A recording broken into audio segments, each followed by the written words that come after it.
பரிசுத்த தேவனுக்கு மகிமை உண்டாகட்டும். நாம் எவ்வளவு சகிக்கிறோம் என்பதன் அடிப்படையில் அல்ல, மாறாக எவ்வளவு நேசிக்க முடியும் என்பதன் அடிப்படையில் தேவன் நம்மை நியாயந்தீர்ப்பார் என்று கூறிய மிஷனரியை பற்றி காண்போம். 1909ஆம் ஆண்டு மார்ச் 24ஆம் நாள் ருமேனியாவில் பிறந்தவர் ரிச்சர்ட் உம்பிராண்ட். இவர் ஒரு யூதர். ரிச்சர்ட் உம்பிராண்ட் தனது 9வது வயதில் தனது பெற்றோரை இழந்தார். இதனால் இவரது குழந்தை பருவம் பல இன்னல்களும் துயரங்களும் நிறைந்ததாய் இருந்தது. ரிச்சர்ட்டை வளர்த்தவர்கள் ஒரு நாத்திகனாக அவரை வளர்த்துவிட்டார்கள். ரிச்சர்ட் உம்பிராண்ட் பள்ளியிலும் கல்லூரியிலும் சிறந்த மாணவனாக திகழ்ந்தார். இவருக்கு 9 மொழிகள் தெரிந்திருந்தது.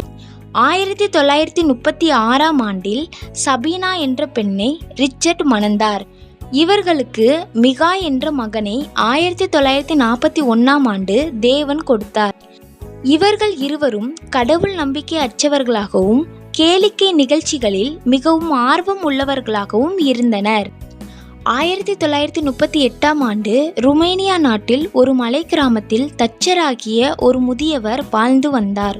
அவரது ஜெபம் ஒரு யூதனுக்கு சுவிசேஷம் அறிவித்து அவனை கிறிஸ்துவுக்குள் ஆயத்தப்படுத்த வேண்டும் என்பதாய் இருந்தது. ரிச்சர்ட் தனது காச நோயின் காரணமாக அந்த மலை கிராமத்திற்கு செல்ல வேண்டிய சூழ்நிலை ஏற்பட்டது. இதனை அறிந்த முதியவர் ரிச்சர்ட்டிற்கு இயேசு கிறிஸ்துவின் நற்செய்தியை அறிவித்து வேதாகமத்தை கொடுத்தார். ரிச்சர்ட் வேதாகமத்தை இலக்கிய புத்தகம் போல் வாசிக்க தொடங்கினார். தேவனுடைய வசனங்களின் மூலம் இரட்சிப்பை பெற்றுக்கொண்டார். பின்னர் தனது மனைவியையும் இரட்சிப்புக்குள் வழி நடத்தினார். 2ஆம் உலகப் போரின் போது ருமேனியா ஜெர்மனியுடன் கூட்டு சேர்ந்தது. இதனால் பல்லாயிரக்கணக்கான யூதர்கள் கொல்லப்பட்டனர். இருப்பினும் ரிச்சர்ட் மற்றும் சபீனா தங்களை தைரியப்படுத்தி கொண்டு ஆராதனைகளை நடத்தியும் அங்குள்ள ஜனங்களை இரட்சிப்புக்குள் நடத்தியும் வந்தார்கள். இதனால் சிறையில் அடைக்கப்பட்டனர். இருப்பினும் சிறை கைதிகளுக்கும் அதிகாரிகளுக்கும் இயேசுவின் அன்பை விவரித்து கூறி அவர்களை இரட்சிப்புக்குள் நடத்தினர். பின்பு ரஷ்ய படையெடுப்பு ருமேனியாவை கைப்பற்றினது. கம்யூனிச ரஷ்ய ஆக்கிரமிப்பாளர்கள் மத அமைப்புகளின் கூட்டங்களை கூட்டினார்கள். இதில் கம்யூனிசத்தை ஏற்றுக்கொள்ளுமாறு வலியுறுத்தினர். ஆனால் ரிச்சர்ட் மற்றும் சபீனா எழுந்து நின்று கிறிஸ்துவை மகிமைப்படுத்துவதே தங்களின் கடமை என்று கூறினார்கள். இவர்கள் கிறிஸ்துவின் நற்செய்தியை பிரசங்கிக்கவும் ருமேனியாவில் இரட்சிக்கப்படாத மக்களை சென்றடையவும் ரஷ்ய வீரர்களை இரகசியமாக அணுகவும் ஒரு நிலத்தடி சபை இயக்கத்தை உருவாக்கினர். ரிச்சர்ட் ஆயிரக்கணக்கான வேதாகமங்களையும் கிறிஸ்தவ இலக்கியங்களையும் இரகசியமாக அச்சிட்டு ரஷ்ய வீரர்களுக்கு விநியோகித்தார். இதன் மூலம் ரஷ்ய வீரர்கள் பலர் ரட்சிக்கப்பட்டனர். இதனை அறிந்த ரஷ்ய கம்யூனிச அதிகாரிகள் 1948ஆம் ஆண்டு அவரை கடத்தி சென்று 8 ஆண்டுகளுக்கு சிறையில் அடைத்து வைத்து கொடூரமாக சித்திரவதை செய்தார்கள். இந்த நெருக்கமான சூழ்நிலையிலும் ரிச்சர்ட் சிறையில் பிரசங்கம் செய்தும் ஜெபித்தும் வந்தார். 1956ஆம் ஆண்டு இனி ஒருபோதும் சுவிசேஷம் அறிவிக்க கூடாது என்று கூறி ரஷ்ய கம்யூனிசம் ரிச்சர்ட் உம்பிராண்டை விடுதலை செய்தது.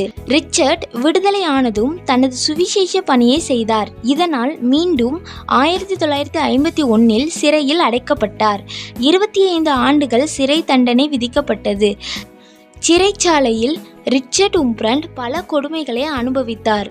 இவர் சிறைச்சாலையில் அதிகாரிகளால் உடலில் தீக்காயங்கள் ஏற்படுத்துவது, உடல் உறுப்புகளை சிதைப்பது, ஆணிகளால் சூழப்பட்ட ஒரு பெரிய பனிப்பெட்டியில் அடைப்பது போன்ற சித்திரவதைகளுக்கு உள்ளாக்கப்பட்டார்.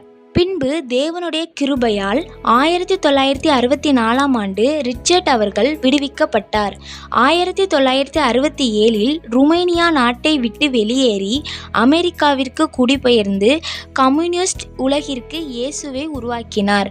பின்னர் அது தியாகிகளின் குரல் என்று மாற்றம் செய்யப்பட்டது. இந்த அமைப்பு இன்றும் உலகமெங்கும் ஒடுக்கப்படுகிற தேவாலயங்களுக்கு உதவும் வல்லமையான கருவியாக உள்ளது. இவர் 18 புத்தகங்களை எழுதியுள்ளார். டார்ச்சர்டு ஃபார் கிரைஸ்ட் இவரின் மிகவும் பிரபலமான புத்தகமாகும். கிறிஸ்துவுக்குள் நல்ல போராட்டத்தை போராடிய ரிச்சர்ட் தனது 91வது வயதில் 2001ஆம் ஆண்டு தேவராஜ்யத்தை அடைந்தார். பிரியமானவர்களே, தேவனுக்காக வேலை செய்வதில் ஆபத்துகள் வரலாம். ஆனால் தேவனுக்காக வேலை செய்யாமல் இருப்பது நமக்கு பேராபத்தை கொண்டு வரும் என்பதை மனதில் பதித்து கொள்ளுங்கள். ஆமேன்.